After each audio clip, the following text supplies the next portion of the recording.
But before that, would you bow with me?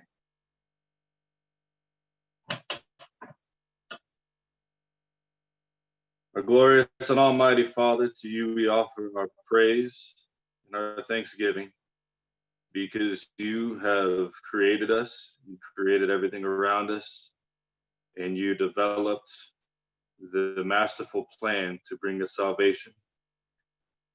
Even though we messed everything up and we continue to mess things up in our personal lives and in the world all around us and in our communities, Father, you work out ways to fix and clean things up, but most of all, you worked it out so that we could cleanse our souls with the soul cleansing blood of your Son.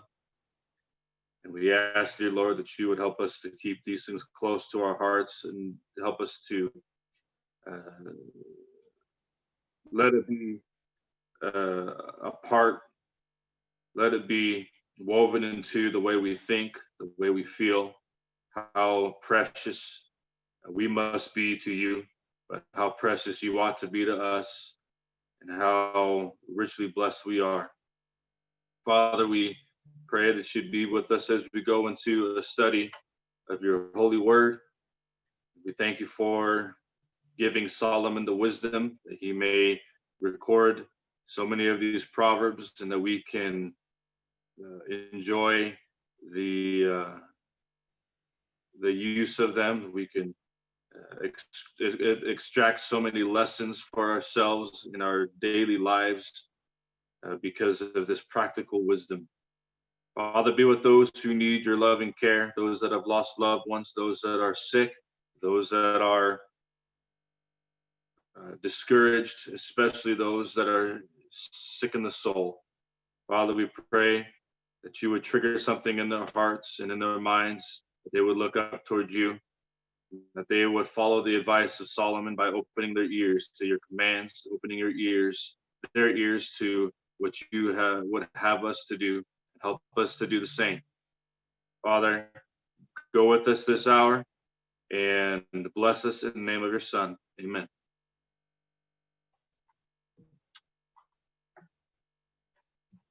Proverbs chapter 18, by the way. I hope everyone's doing okay tonight. Good to see people's faces that are on as I scroll through.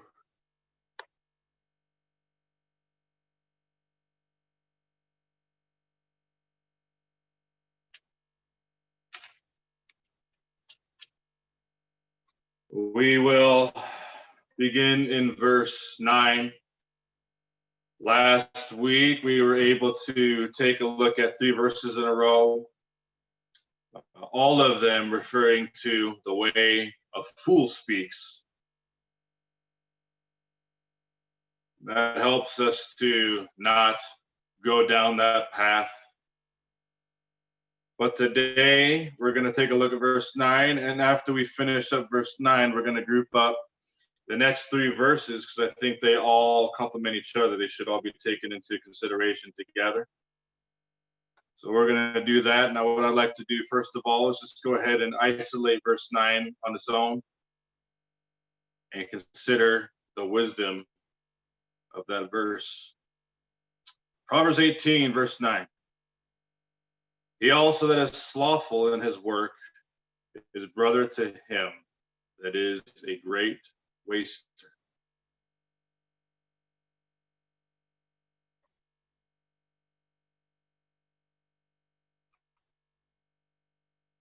So you can see that there is a relationship between the 2 verses, or between the 2 issues. We've already discussed the subject of slothfulness or laziness, and there's plenty of verses, lots actually, in the book of Proverbs. Let's see here. Laura put up the verse right there. Let's see if there's anything that brings us any difference. Destruction, destroys. That is a word that gives a slightly different twist or flavor to the verse. So I'm going to go ahead and read. I'll just read the NLT right there.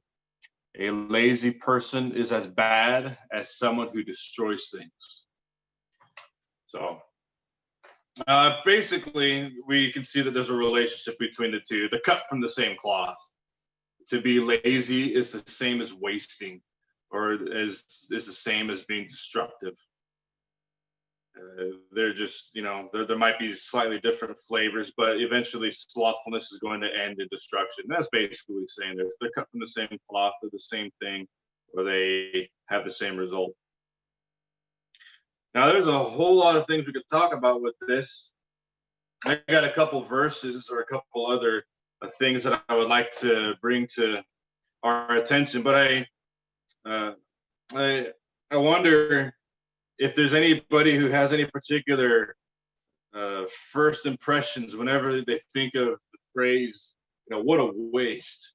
Because I know that people, that's pretty much a very common phrase. We think that quite often. We look at somebody who wastes a very natural capacity or skill, or somebody who's very smart, has a really gifted brain, but then they go off and do the wrong thing with it, or they use it for the wrong thing, and then we think, oh, what a waste. I mean, there's so many different ways we can think about that, but anybody here have any particular moment in their lives when they've had that thought that they want to share? What a waste.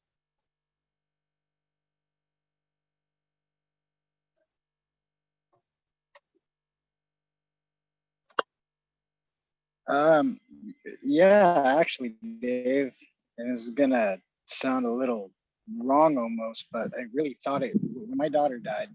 I really kind of thought that in my head, just like what a waste of potential. Like I could have been as a father. What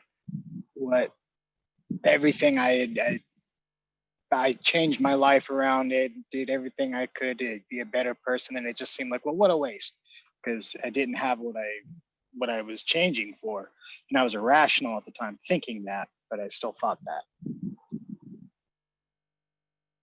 Okay, that is more of a situation that we would just lack in understanding, because as you mentioned,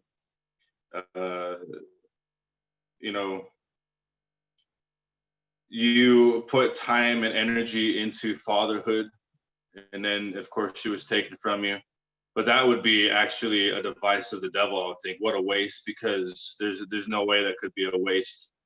So, and we could take that into a whole nother direction, of course. But this right here is, how wastefulness is a brother of laziness. Waste is in like something truly was wasted. And let's see here. What a waste. Oh, Laura sent me something privately. Do you not want me to share that or something? I didn't realize it was private. Sorry, I just didn't want to interrupt your thought. Oh, why don't you go ahead and comment upon that? Sure. I mean, I frequently think, what's the point? Have my whole life. It reminds me, like, what a waste is kind of like my perennial, what's the point? Why try? It's not going to be good enough anyway, so. Okay. You know what? You said that, and that actually brought my mind to something that's actually kind of similar to what Kevin just said. Because I am personally a believer in verses like Romans 8:28. Which, by the way, which says that all things work together for good to them that love God and are called according to His purpose. The reason why I believe in that statement, first of all, is because it was written by the Apostle Paul, and I believe him to be an apostle. So I think there's a lot of weight behind that statement. I want to go ahead and actually take a look at the other side of the coin, because this is interesting.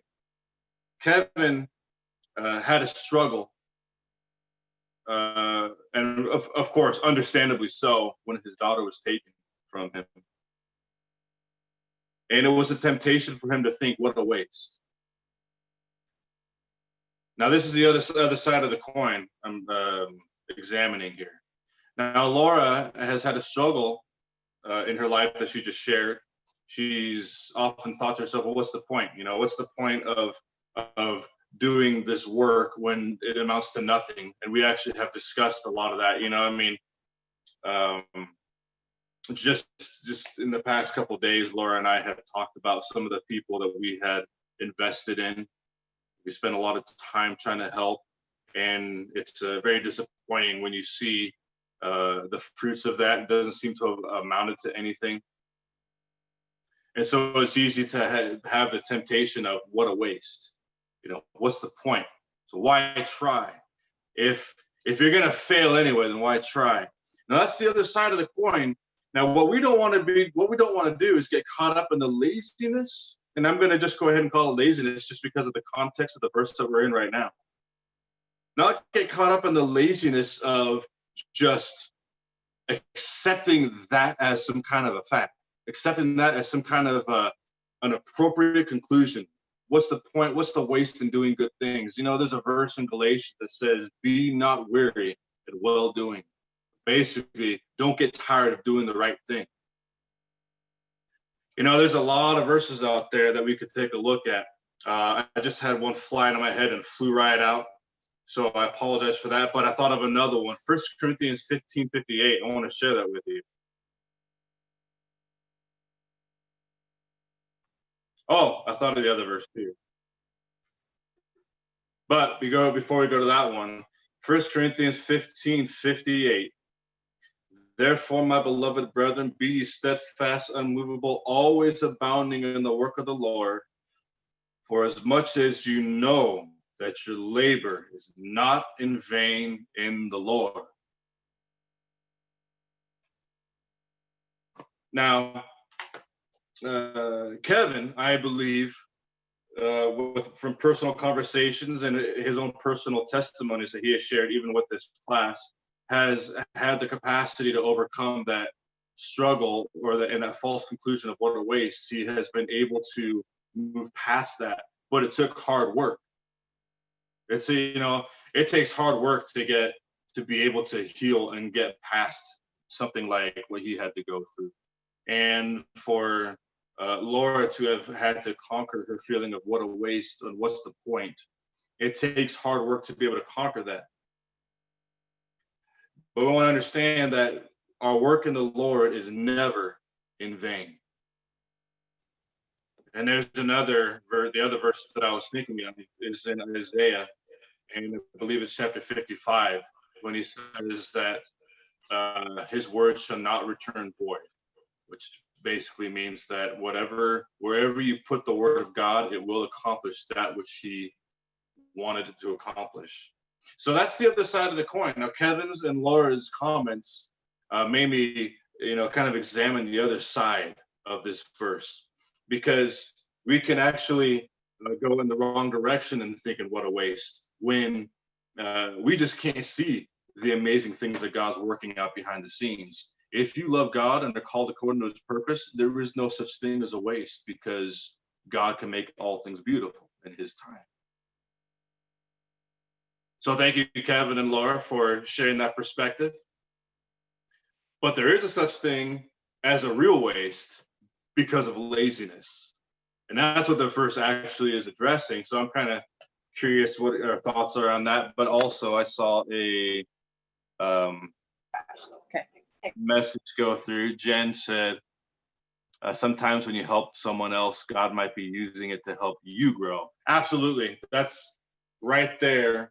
One of the ways that we can approach that, but it takes work, which is the opposite of the message of this proverb, of course. We have to work sometimes to find the answer, or to just at least accept that it wasn't a waste and that God will bless it somehow, even if we don't see it. Jen, you're going to say something? Well, I have an example of what a waste is sometimes, especially now with us being on shelter in place. Sometimes an entire day will go by and I will have accomplished absolutely zero. Like I will not have like done any housework, but more importantly, like it'll be 10 o'clock at night and I won't have picked up my Bible, and I'll be like, wait a minute, where did the day go? What a waste of time. What did I do with my day? I did absolutely nothing. And so like that to me is kind of like, I feel I wasted the day, because like I said, some days I won't even have picked up my Bible like until 10 o'clock at night. And I'm like, I did absolutely nothing that I should have been doing. Yeah. So that right there is hitting pretty hard, the wisdom of this proverb. You know, we spent some time looking at the other side of that coin, but we also want to consider the fact and what this proverb is trying to teach us. Now, I'm sure we've all had those kinds of days, you know, quarantine and pre-quarantine, I'm sure. The quarantine has been a situation that we've had to adapt to, and hopefully we can look back on the days wasted because we, whatever, you know, allowed the slowness of the pace of life to, you know, kind of contaminate us and cause us to be lazy. And whenever we have moments like that and look back at the day and realize, man, where did the day go? Didn't even pick up my Bible, didn't make a phone call, didn't do this, didn't do the thing that I should have been doing. Then we realize what a waste it was. And that's very personal to all of us, I'm sure, or many of us, I'm sure, have days like that. And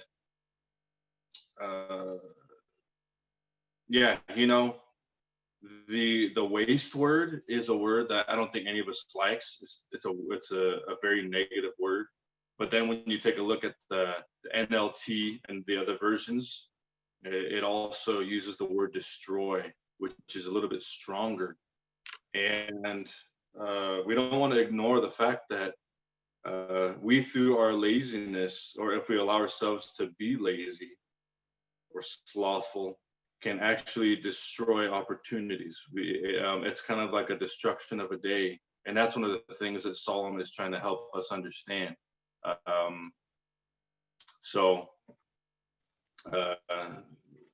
Dave? Yeah.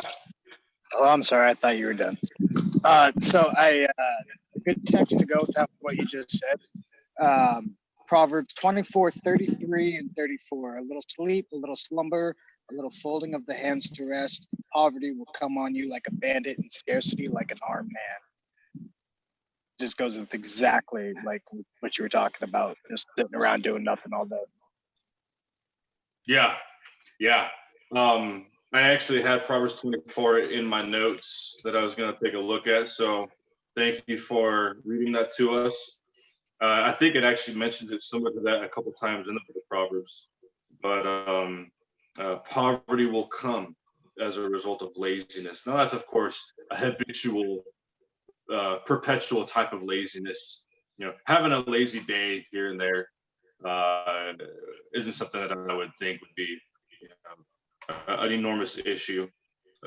However, we don't want to waste it. I don't like the idea of wasting a single day. I don't like the idea of wasting a single moment. And that's, you know, one of my personal conclusions. You know, Paul said, redeeming the time, for the days are evil. In Ephesians chapter 5, preceding that statement, he said, awake, thou that sleepest, and arise from the dead. And then he says, redeeming the time, for the days are evil. And he also made another statement very similar to it, actually, in 2 Corinthians chapter 6.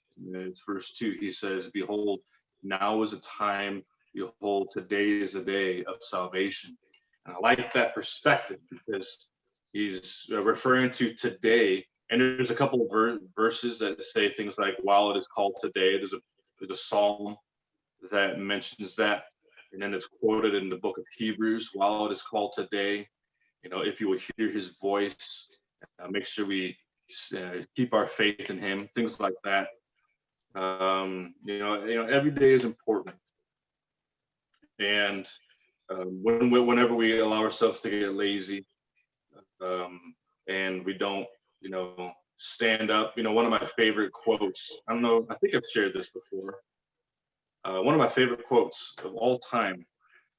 It's so simple, and it's, to me, so profound. It's I think a lot of you know about one of my things that I like to do with people.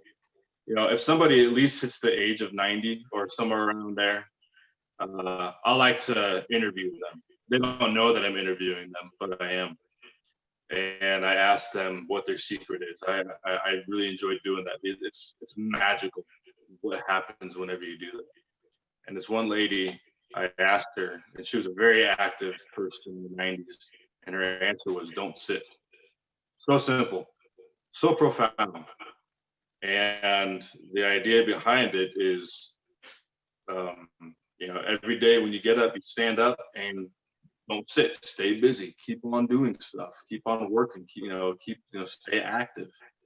That's how you stay active. And Dave. Yeah. Dave, this particular proverb hits at the core of a matter in Christendom itself. We live in a world of decay, and we are going to a world where there is no decay. Jesus kind of alludes to this when he talks about the wine. He says, I'm not gonna drink this again until I drink it with you new. And the reason why it's new is in heaven there's no decay. It didn't turn to wine. So the thing is if we sit, if we are lazy, the forces of decay and the forces of evil are always at work around us. They don't wait for us.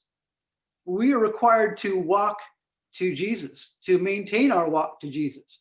You think about the I can't remember what it's called, the Lord's Prayer. Yea, though I walk through the valley of shadow, thy rod and thy staff comfort me.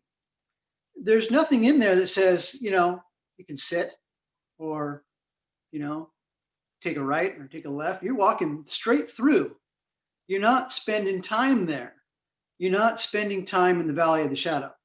And when we are lazy, when we are not productive, when we are not working for God, we are missing out on some of the greatest opportunities for spiritual growth. And that is what the Lord is really looking for from us, is spiritual growth. He doesn't want us lukewarm. He has spit us out if we're lukewarm. He wants us on fire and after him. And,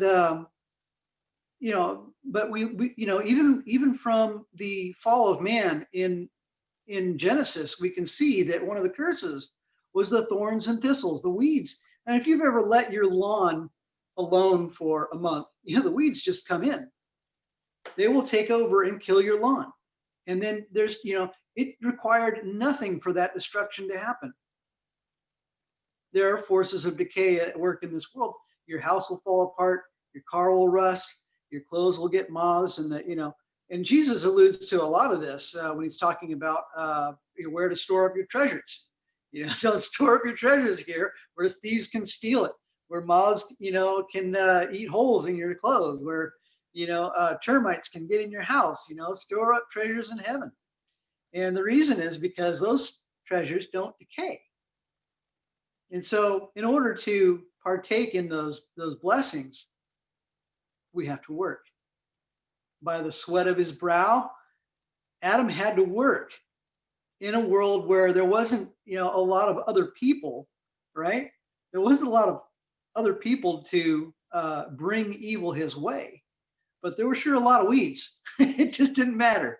He still was living in a world of decay all of a sudden. I tell you what,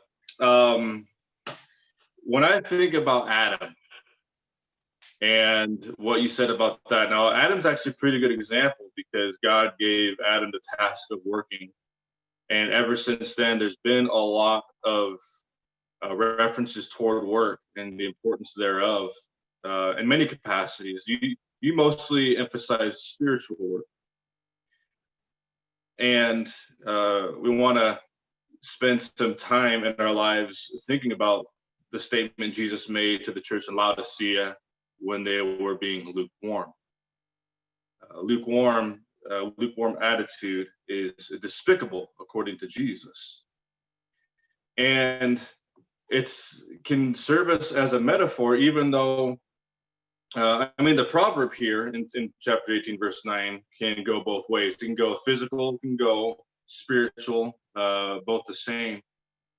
But I think about Adam. Now let's just go ahead and really think about that for a second. Can you imagine?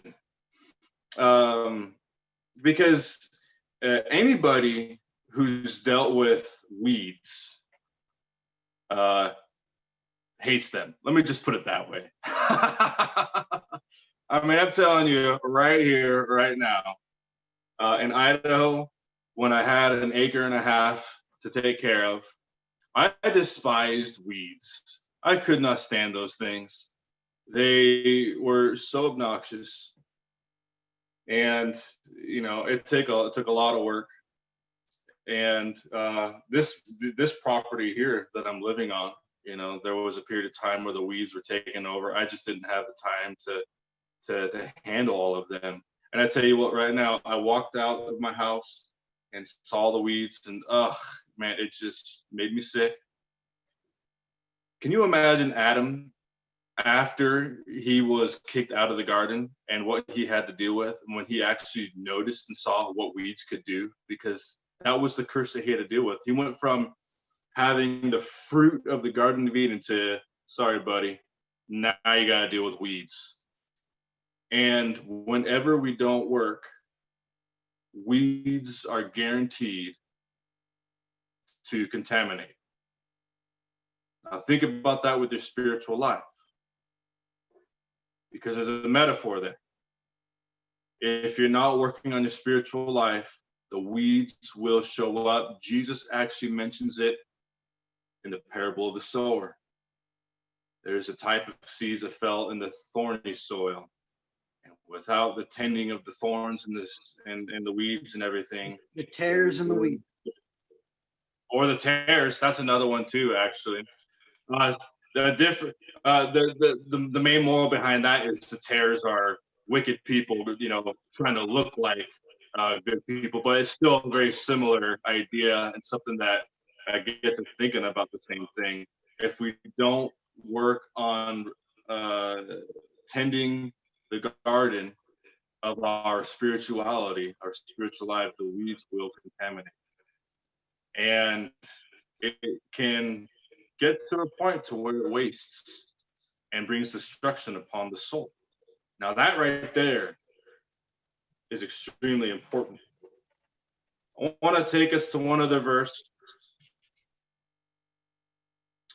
Chapter 12, verse 27 of Proverbs, actually.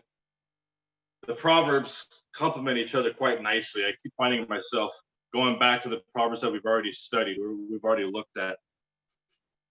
But there's actually two verses in Proverbs chapter 12. And you know what?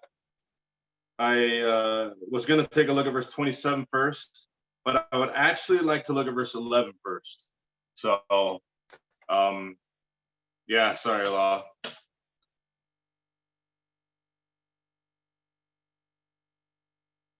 There we go. Okay. He that tills his land shall be satisfied with bread. He that follows after vain persons is void of understanding. So you see right there, you till the land, you work the land, you cultivate the land, you will receive. Going also back to Galatians chapter 6. We've already looked at Galatians chapter 6 tonight. When it mentions be not weary in well-doing, he also makes a statement, whatsoever you sow, that shall you also reap. You till that land, you cultivate that land. Very important lessons, very important stuff for us to think about. But now let's take a look at verse 27.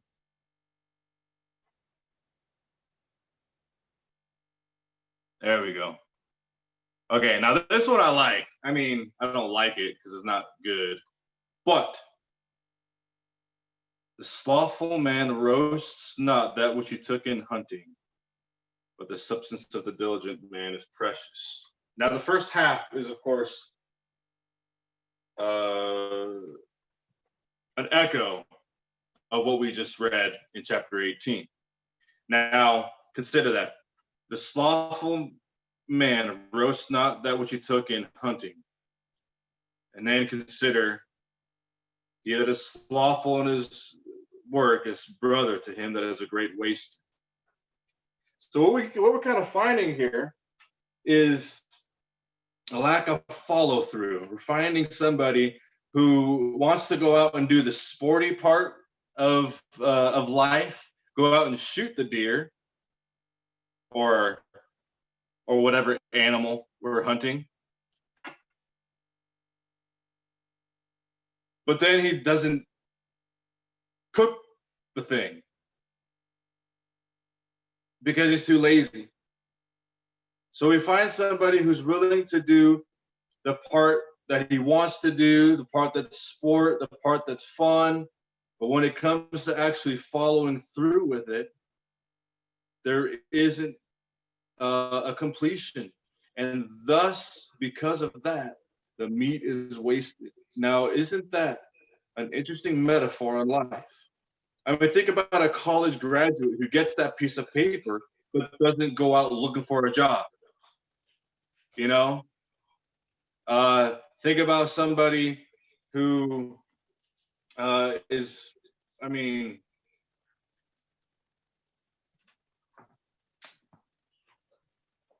willing to talk about doing the right thing. Somebody who likes thinking about it. It's fun to have philosophical discussion, fun to have conversations. It's good and enjoyable to go and enjoy Bible classes, but doesn't actually get out there and do it. Now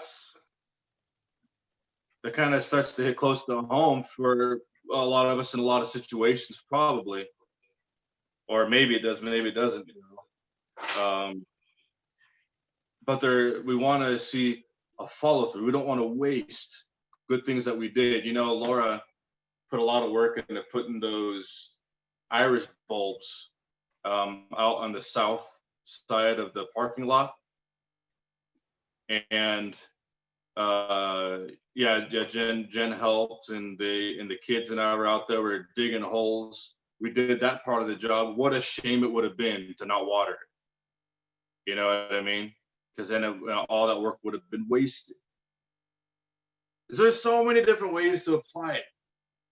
Basically, follow through, completing, being diligent. That's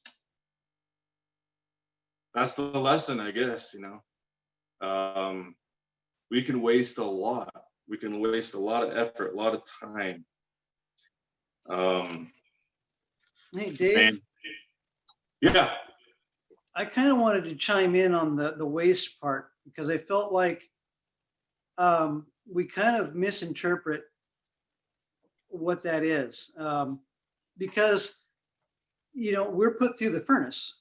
We're crucibles put in the furnace, and the dross is, you know, and we're purified by the fire. And so it's easy to think that when we participate in the embetterment of other people through, you know, sacrificing our time, and then we see that there's no result, or, you know, that person is no longer with us. It's easy to think, to self-reflect and think that, you know, the circumstances must have to do with me. And I heard this addressed at one point, where, you know, we have to be careful not to kind of be self-loathing. But one of the things that came to mind immediately in our labor for the Lord, our toils for the Lord, was the paradoxical commandments. Now, this is Catholic in origin, but if you take a look at it, it's basically about, there's nothing really other than the story behind it. You know, it's basically virtue. And I brought it up. I'm just going to read a couple of these things to you and see if you can make some application. So this is by Dr. Kent Keith. It's something he wrote when he was a kid. It was a young man in parochial school, and it found its way into the public sphere accidentally. But he starts out: people are illogical, unreasonable, and self-centered. Love them anyway. This whole thing is called Anyway, by the way. Oh, yes, yes. Okay. Yeah, I'm familiar with this. Yes, if you do good, people will accuse you of selfish, ulterior motives. Do good anyway. Yeah. If you are successful, you will win false friends and true enemies. Succeed anyway. And there's a whole list. I won't read them all off, but I mean, we can, if you look this up, if you feel like your work for the Lord hasn't yielded any fruit, and you feel like you're no good, and you just you're being hard on yourself, I would recommend to look at something like this. It's very uplifting and is very a character building tool. Yeah, you know what? I like I said, I'm familiar with that. I've read that before, and I actually think you shared it with me actually, like 6 months ago. Would you resend that to me? I would like to read that over again, because yeah, when he put that together, and it's very poetic. He did a fine. Oh, well, Laura just found it. Thank you, Laura. So That's it.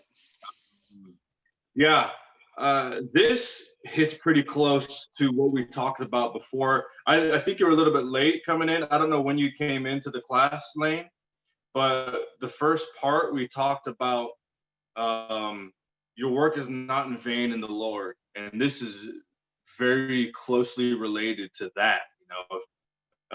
Doesn't matter what happens, or what the fruits of, at least of this life, might be. You do it anyway, and that takes hard work in the mind, hard work in the heart, hard work with the hands. I'm a firm believer in hard work. I think there's a lot of proverbs that talk about it, stuff that we should be considering. Okay, we spent so much time on this verse. I had one other situation or text that I wanted to bring you to, and I hesitate because I would like to hit some more proverbs.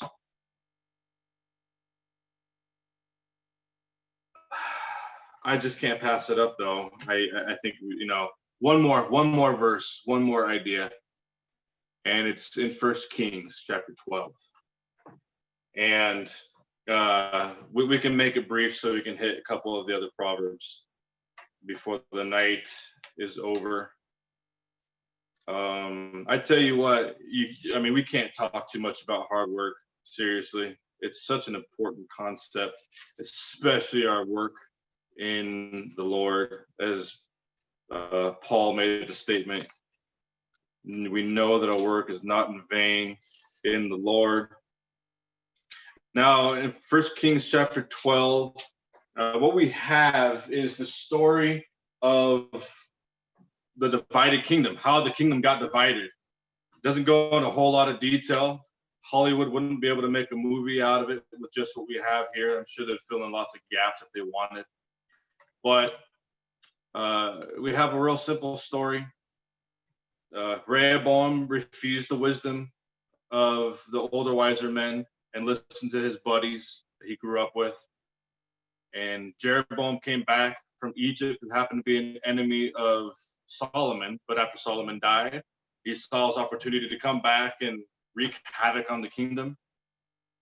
And because Jeroboam didn't listen to the wisdom of the older, wiser men, and he basically upset the people, they all went along with Jeroboam, and Jeroboam became the king of Israel, the northern kingdom. And Rehoboam only had Judah and what do you have, Levi and Benjamin, I think. Yeah. Yeah, he had the tribe of Benjamin, like just a couple of tribes out of all those tribes.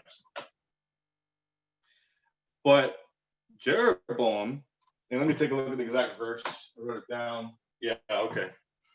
Jeroboam had a concern after he did this about the people that followed him returning and becoming loyal again to Judah or to God. And I want to read to you the reasoning in his mind and how he made sure to keep the kingdom divided. Verse 27. If these people go up to do sacrifice in the house of the Lord at Jerusalem, then shall the heart of these people turn again back to the Lord and to Rehoboam, king of Judah. And they shall kill me and go again to Rehoboam, king of Judah. Whereupon the king took counsel and made 2 calves of gold and said to them, it is too much for you to go up to Jerusalem. Behold your gods, O Israel, which brought you out of the land of Egypt. Now I'm telling you right here and right now, I cannot stand this part of the biblical narrative. I can't stand it. You guys know when you're watching a movie and you can see what's happening, you gotta have a bigger picture of the plot, and somebody's about to like walk into like, you know, their doom, and you're like, don't do it, you're gonna die, you know, it's gonna be terrible. And the movie does a successful job of creating tension within your heart while you watch something terrible happen. And there's nothing you can really do about it because it's a story. It's not like you can change the story. When I read this, I'm like, Jeroboam, don't do it. It's going to be terrible for the next like 500 years. You know, Jerusalem and Israel is going to be a disaster. And then Assyria is going to come and wipe out the people. Don't do it, you know. And did you happen to catch the way he convinced the people to not go to Jerusalem to worship God? Verse 28, he says, it is too much for you to go to Jerusalem. Basically, he cashed in on the lazy, slothful nature of people and made it more convenient for them to worship another way. And the conclusion is, what a waste. What a waste that was. How many souls were lost because they were too lazy to get up and go to Jerusalem and to worship the way they knew God told them to do it. What a waste. What a waste when people don't worship God the way they know they're supposed to. What a waste when people don't do the right thing just because it's more convenient to do it another way. So I just wanted to leave you with that because, I mean, Jeroboam, because of the laziness of the people, and he was able to cash in on that, wasted hundreds and hundreds, destroyed. Remember the other versions used the word destroyed hundreds of opportunities to do the right thing, hundreds of opportunities. I mean, thousands upon thousands of people's lives and souls were taken because of that. And just because it was too much to go to Jerusalem. And I wanted to share that, how destructive laziness really can be. So I see a thumbs up from Lane. Lane, you approve of this story, and it's a thumbs up and a thumbs down. You know, it is an extremely bitter story to read. I can't stand reading it. It makes my heart. I have to make a correction. That's actually me trying to figure out how Zoom works. Yeah. I was sending that to Kevin. That was from Brother Kevin, but Okay. you can have one too, brother. Oh, man. I was just being a dummy. Yeah. Okay. I didn't really okay. know what that did. And then when I saw it pop up, I said, oh. And then everybody saw it, and I was like, oh, I'm in trouble now. We're passing notes. Sorry. I accept your thumbs up. All right. Well, let's move on to the other Proverbs. I wanted to consider the next three together. Verses 10 through 12.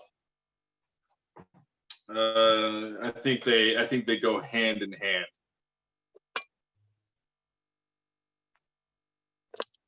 Okay. We have a limited time, so let's see what we can do here. All right. I'm going to read them all together. The name of the Lord is a strong tower. The righteous run into it and are safe. The rich man's wealth is his strong city, and it is a high wall in his own conceit or his own mind. Before destruction, the heart of a man is haughty, and before honor is humility.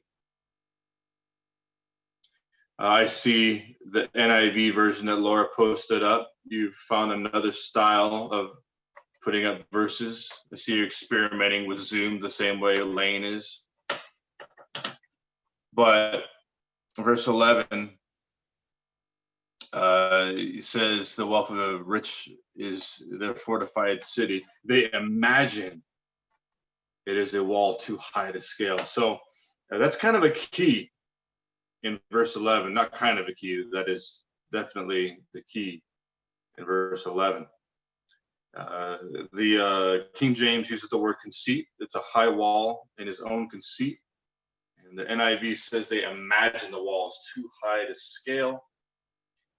So what we see here is a comparison of realities, a comparison of different kinds of security, a different kind of fortress.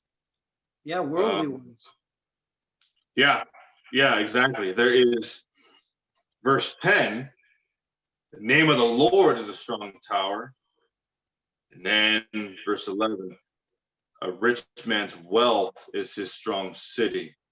Or you could probably word them a little bit more similar just to keep that flow of thought process going. It's kind of like to interpret it as we read. The name of the Lord is security, but the rich man's wealth is his security. Now, which one's really gonna work? Which one's gonna actually produce something? Which one's gonna actually keep you safe? Yeah, but 12 pretty much answers that, doesn't it? Yes. Right before his destruction, he's so confiding in his wealth instead of God, and he forgets that God owns it all. Yep. And when we forget about God, some pretty bad things can come our way, and it just doesn't matter. The Lord can turn $1 into $100 for a godly man, and I've seen that happen. And in my own life, I've seen him take $100 and make it worth $1. Yeah. When I cared not for the Lord. I was in that situation where I have been wealthy twice and poor twice, and I'm kind of in the middle of the road, and I'm not so sure I want to be wealthy anymore. And I'll tell you, wealth has a way of solving your problems and shielding you from the problems in life that would open up such blessings if you were to just work the problems. I mean, it's as simple as being stuck on the side of a road and asking somebody for help, having the humility to do that. But no, I've got AAA, I don't need other people. And I might have missed on an extraordinary blessing in my poorness that I would otherwise, I wouldn't have it if I, relied on my wealth to solve all my problems. Yeah. Yeah, no, you make some very consistent points with what we're talking about. The way a rich man can trust in his riches, and the way riches can deceive us into thinking, because money does solve certain types of problems. You know, there's no doubt about that. You know, especially from a physical perspective, there's nothing wrong with money. You know, a lot of people misquote the text in First Timothy chapter 5 or chapter 6. Actually, People love the the money. riches of the root. Yeah, not money. And so money does take care of problems for sure. But you start trusting in it too much, you start loving it, and that's when we run into issues. Now, you said something that reminded me. There's two verses in the Minor Prophets, and one of them I just can't remember exactly where it was. I wish I did. The Minor Prophets, they get all kinds of mixed up in my head because that's just the way they are. But I could try to find it for you some other time.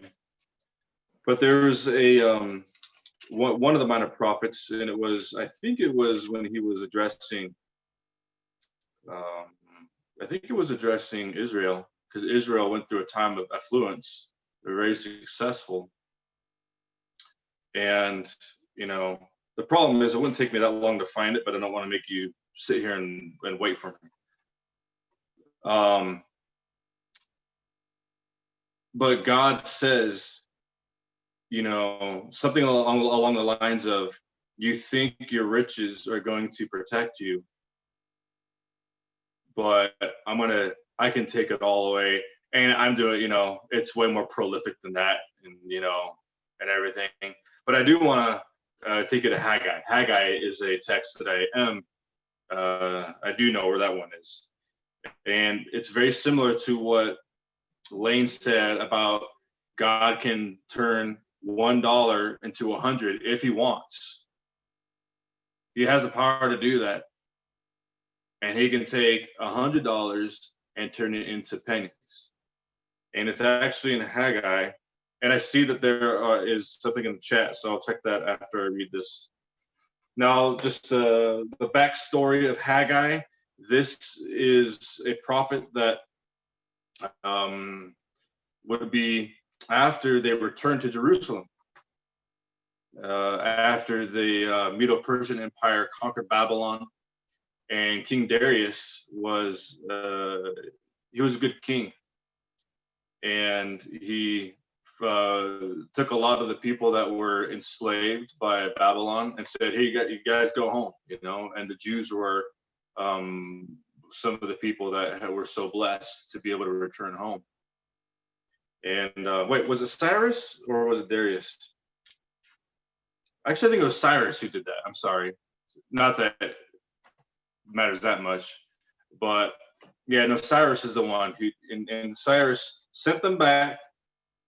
And then a few years later, they were supposed to be working on the temple, but they were ignoring it. And so Haggai was sent to tell them, "Hey, you guys shape up and remember to work on the temple. You don't forget about God, basically." And so here is the prophecy that was given to them. Haggai chapter 1, verse 4. Is it time for you, O you, to dwell in your roofed houses, but my house to lie waste? Now therefore, thus saith the Lord of hosts, consider your ways. You have sown much and bring in little. You eat, you have not enough.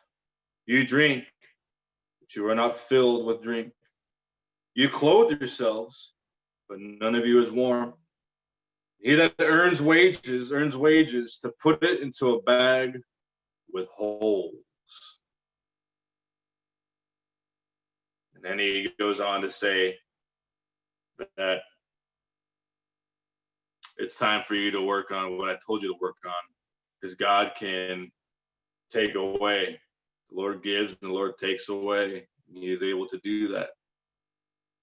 So that's something that Lane said when he was talking about, trusting in our riches, and how it is indeed vanity. It's vain to trust in our riches.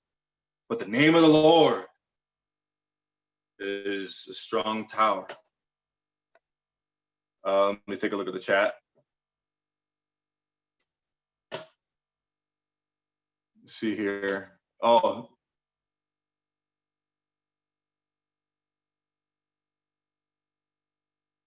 I missed a couple from way back.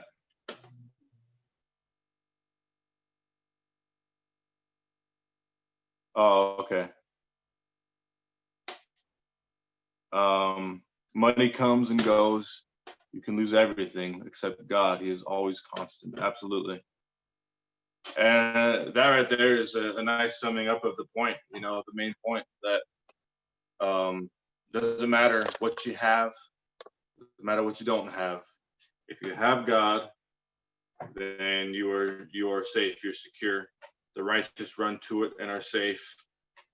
And the reason why I wanted to read the three together is because they are a comparison. And then verse 12, as Lane pointed out, follows it up with how that can work whenever before destruction comes, haughtiness comes, and of course before honor is humility. And it's talking about prerequisites. There must be haughtiness, there must be pride before destruction really comes. And the opposite is also true. If anybody wants to be honored, they first must be humble. James made a very similar statement when he said, humble yourselves in the sight of the Lord, and he will lift you up. If you lift yourself up, you will be brought down. But if you let God lift you up, you are sure to be honored. All right.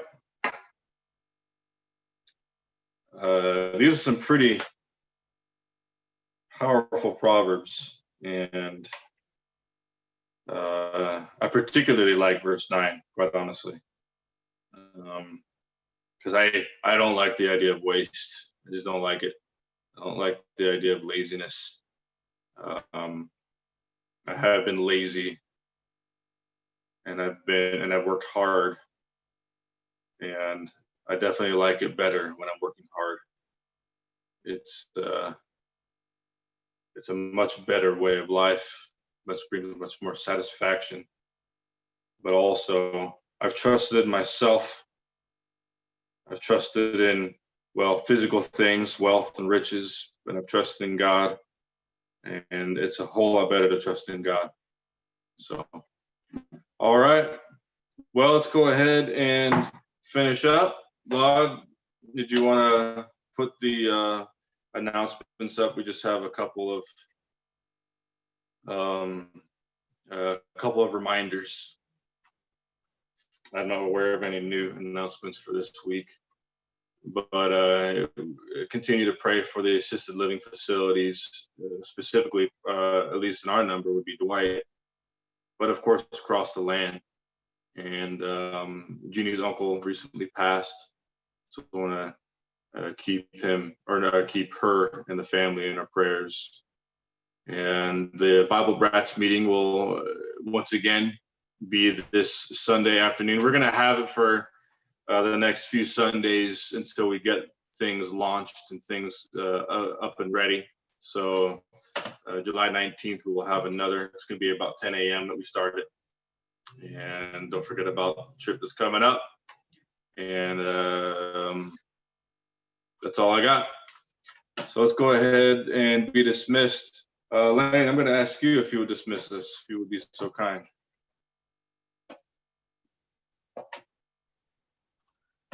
Father in heaven, thank you so much for this time we have together to spend. We know, Lord, that the best things to spend our time on are the things that outlast us. And we know that your word is eternal. Father in heaven, it is such a joy to spend time in your word, to spend time with brothers and sisters, and just breathe you in, to sit down at the feast that you provide for us each and every day.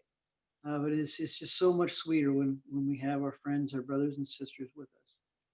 Father in heaven, we long for a day when we can assemble once again in your, in the house we built for you. We know, Lord, that you exist in a house that was not built by human hands, Lord.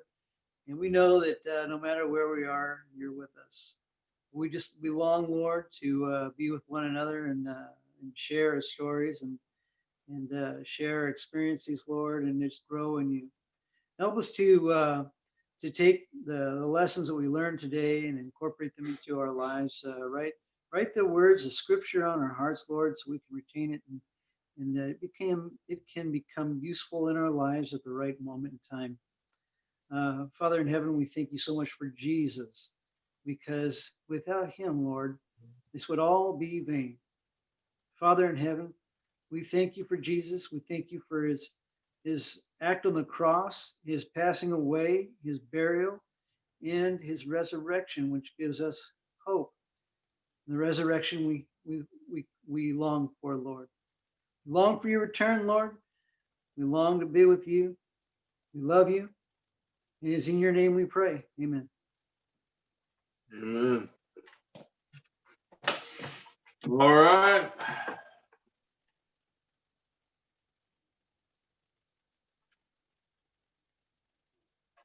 Oh, Lisa's birthday is coming up. Yeah. Good night, everybody. Have a good night. Good night. All right. Yeah, Lisa's gonna be the I gotta think about our ages now. And she's actually gonna be, this is 20, so she's gonna be 49. She's almost over the hump. You got another year to go to catch up with me.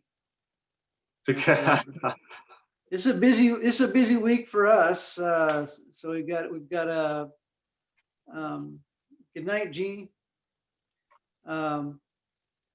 We've got some things planned to, spend some time with each other, and looking forward to it. Good. Well, I don't know if she's probably working right now. Oh, what is the work schedule like right now with the flights? Are they still flying or what?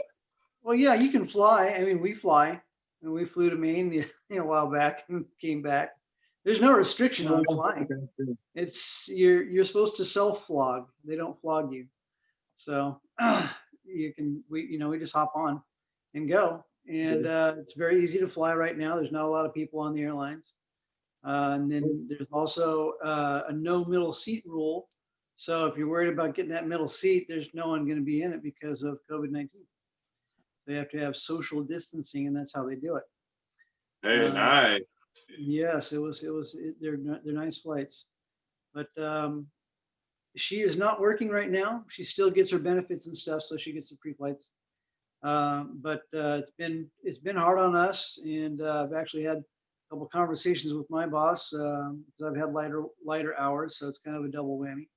But I mean, I have nothing to complain about, I'm sure, because there are people without any work that are probably far in worse shape than I am. But I guess I got my horn all tooted.